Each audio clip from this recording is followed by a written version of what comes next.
Common Core is a set of standards that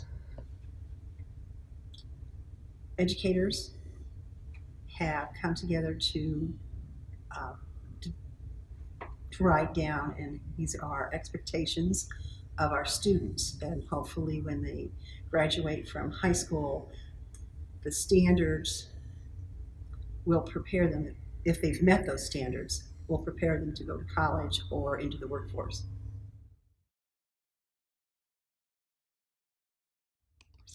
I think it's a very good idea. It's really nice to know, teachers need to know, and students need to know what's expected of them.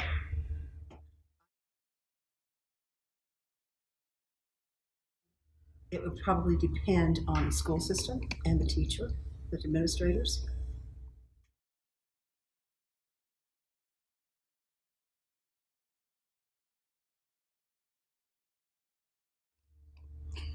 I feel that your standards should be your base level. Or, if you need, for example, if first graders need to know their basic facts, addition and subtraction, that's a basic level. And we also need to keep in mind the growth of the brain, how the brain grows. Normally, children have a concrete brain, concrete thinkers, until the ages of, I say between 13 to 15, and they start to switch over to an abstract thinker. So if some of your standards for those lower ages are expectations using abstract thinking processes, then I believe that the writers have not taken into consideration how a young person thinks. And their ability has nothing to do with whether they're smart or handicapped, or mentally handicapped or challenged or whatever it is. If the brain has not grown, just like you don't expect a 2-month-old to start walking because the body hasn't grown to product, the muscles haven't developed for that.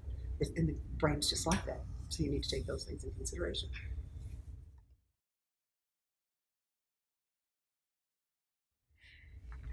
Well, when I was teaching, we didn't have the core. We did have a set of state standards and then also district-wide standards.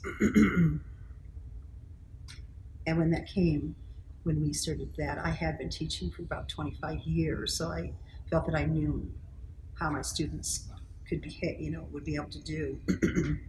And again, you have to try.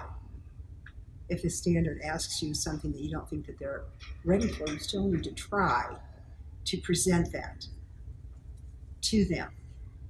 But I did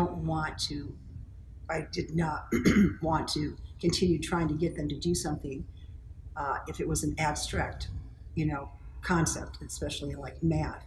And I was teaching 10 and 11-year-olds, and their brains were not developed to that extent of an abstract thinker.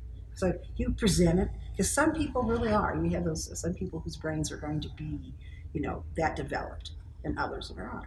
But as a basic thing, yeah, I would introduce it, but I wouldn't